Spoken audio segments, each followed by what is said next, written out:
Kacang lupa dimakan. Kacang lupa kulitnya. Nah itu Ustadz, tapi kok bisa ya kacang lupa kulitnya? Setahu Al nih, kalau kita makan kacang, itu kulitnya dilepas dulu, baru kita makan. Bener Den Al Pak Ustadz, kalau Pak Ahong beli kacang kemasan, kulitnya yang Pak Ahong buang, kecuali kalau Pak Ahong beli ketoprak. Ngapain sih ngebahas kulit kacang? Nurutin kamu ngomong kagak ada selesai-selesainya.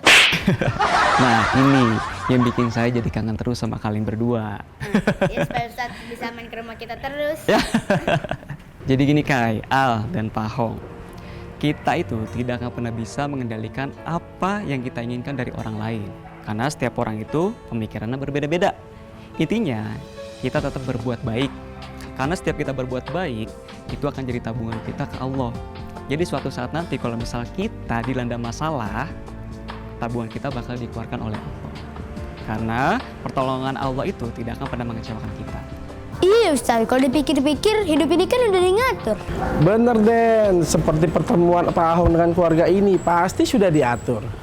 Nah, kalau itu kemungkinan sistem manajemen yang salah Pak Ahong.